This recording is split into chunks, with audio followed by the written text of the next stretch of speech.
Hey guys, welcome to the Sophisticated Scoundrel. Tonight I am sipping on this little guy here, Sagamore Spirit Rye. Great rye, especially if you like Manhattans. I highly suggest it. So let's take a little taste here.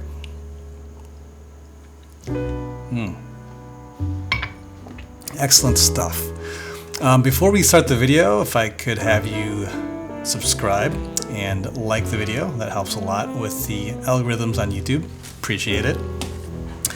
Today's topic is from a follower, and they asked me this question: how do I develop more of a personality? They said, how do I build up my personality, and do you have any tips on studying, etc.? And this is a great question, and I think it's something that if you are looking to improve yourself, it's a great place to start. And so my answer to him was, if you want to develop your personality, then you really need to have things in your life that build up your personality. And this could be a hobby, a passion, an interest. Essentially, you need to have some sort of a life mission or something that you are very passionate about. So, because if you have something that you're very passionate about, that's going to cause you to think about things. You're going to experience emotion. You're going to have an opinion on that thing. And you're going to be able to communicate that passion to the people that you're with, and that in and of itself builds your personality. If you're a guy who goes to work, a job that you don't like, and then you come home and sit around and watch TV, you don't have anything that feeds that fire, that gives you something to talk about, that creates your personality, right? If you just simply are working to get the job done and to make a paycheck, to pay your rent and pay your bills, and then you just come home and sit around all day, what do you have to talk about? What in that action builds your actual personality? Not much. But if you have a hobby, I'm going to use myself as an example. So one of the things that I really like to do is I actually love to go to antique shops, vintage stores, things like that. I love looking at old things, especially like stuff like this, like old men's stuff, like lighters, colognes, old-fashioned glasses, cocktail items and accessories. I even collect VHS tapes of old masculine films. I love books, like stuff that's anything that's vintage, that's masculine, that shows sort of the history of, stuff that guys have created and enjoyed over the past, 50, 60, 70 years. That's kind of my cup of tea. So because I do those things, then if someone starts talking to me, I can mention those things. I can talk about these books that I collect, or I can talk about Miami Vice as a show, like how great it was, how much of a cultural impact that it had. These things now add depth, because a lot of the times people will see you, like you walk down the street, you see me, okay, there's a guy walking down the street, and you're going to form, whether you like it or not, someone's going to form an impression of you with how you look, okay? So you could look like a very average guy, and people might think, oh, that guy probably is boring, okay? Dork, loser, whatever. But when they talk to you and all of a sudden you know X, Y, and Z about this, or you're very passionate about this other thing, well, now all of a sudden you've added another layer to who you are. And that makes you intriguing. They're like, that's not what I expected. And when you have that contrast with, how you look versus what you're actually made of, that contrast and that gap is very magnetic and very intriguing. One of the things that, because I work so much in this field, which is like men's stuff, masculinity, and how to improve yourself as a man, work dealing with women, relationships, stuff like that.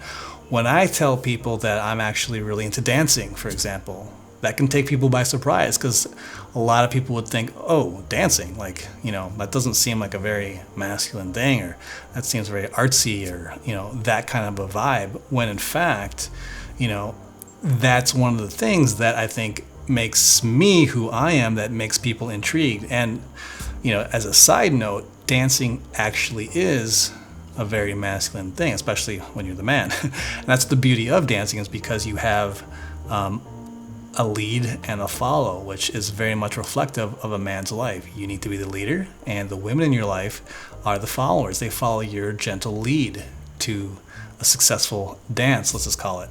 So that's one of the things. Now, I don't go around telling people this unless it comes out or they ask, or maybe I'll even surprise a girl if we're out somewhere and maybe some music comes on and I know how to dance to it. Boom, there we go. We go on the dance floor and she's like, holy shit, I was not expecting that. So if you're wanting to build a personality, you need to have these things that are sort of in your back pocket, let's just say. Things that will surprise people, things that are unexpected.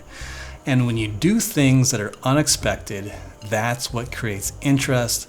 That's what develops more of your personality. Now, if you're having trouble finding something, I would suggest every week go do something different. Like maybe this week you go to a gym. Okay. I think guys should be going to the gym regardless of whether you like it or not, because fitness is a very important part of building your masculine side, which is discipline, right? And putting yourself through hard work, and then also just lifting weights and doing that stuff. It increases and maintains your testosterone levels, which you need to have. So that's a bad example. Let me use a different example, okay? So let's say 1 week you go to a painting class. You try that out for a while, a week, 2 weeks, whatever, great. And you find out, it's not really my thing. Okay, fine. Then you go to a volleyball club, okay? You play volleyball for a while, you do that, see what that's all about, boom. And you keep doing this over and over again until you find something that really resonates with you. And once you do, stick with it, because once you get good at something, you become an expert. And what happens when you become an expert is you become confident. And confident is another element to give yourself more of a personality, right? So if you're a guy who's lost and doesn't know what to do to build up those hobbies and personalities, well, like I said, find something each week or every 2 weeks that you can just get into and try it out. It might take you a little time, but you need to go do these things if you haven't done this already.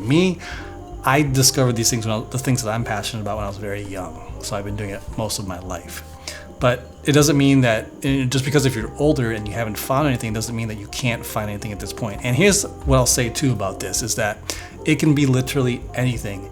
Don't think that your hobbies or your passions are too nerdy or not cool or not masculine. That doesn't matter. What's important is the fire and the passion behind it, okay? You could be a computer programmer or whatever it is. If you find a way, because to a lot of people that's probably sounds really boring. They're not going to even understand it. But if you can take those things and explain it in such a way that makes it very easy for other people to understand, now all of a sudden you've helped somebody else gain some knowledge about something that they had no idea about, and you did it in a very easy to understand way. So this is all part of building up your personality and building up like he says, this is all part of building up your personality. So you take the subjects that you're passionate about and break it down into things that people can digest, and also they might even become passionate about it themselves. This is a skill that you need to practice. So, like I said, it doesn't matter what you're doing, but find that thing that you're interested in. Really become knowledgeable about it. And then when you're out about in the world, you can bring it up in conversation. If people say, I don't know anything about that, you can go, it's just super easy. This is kind of the gist of it. And then they might be like, you know what, that's really interesting. I could use the dance, for example. A lot of guys, when they hear that I dance, I'm like, you should definitely try it. They're like, oh no, I couldn't do that. They don't feel comfortable because a lot of people just don't naturally have rhythm, or they don't know how to hold a beat and stuff like that. But if I were to take that subject of dance and say, hey, if you're interested in meeting women, well, dance is a fantastic way to do it, because when you go to dance class, well, guess who you're dancing with? Women. And dance teaches you how to be confident. It teaches you how to have better posture, and it teaches you how to interact socially with all sorts of different people, especially women. Now, when a guy hears this, that gives him more incentive to like, you know what? Dance might be the thing for me. So again, if you can break it down into something that someone else can get into or understand, boom, you've just built your personality and you've become sort of a leader in a way, because you are now potentially leading this other guy to do this other thing that can then benefit his life. So you can see then how this builds up, and all of a sudden you have a reputation for being this interesting guy who's this guy introduced me to dance, and he's a really cool guy, and because of him I met such and such a girl, and we're dating, blah blah blah. So again, these are the ways that you can go out there to build your personality. So do that. If you're a guy who's struggling, the next couple of weeks, go out and try a bunch of different things, and if you do, let me know how it goes. I'd love to hear about it. I always love to hear when people take action and tell me about how it went, what went well, what didn't go so well, and what you learned from it. So anyway, that is all for today's topic. If you have questions about this, please do leave a comment below. I will answer it. And even if you just give me a shout out, that helps a lot for the YouTube algorithm. Be sure to like the video, please subscribe. And if you're looking to get one-on-one coaching with me, if you have a challenge that you're trying to overcome right now, I'm going to leave a link also down below, and you can book a session with me. We'll see you in the next one.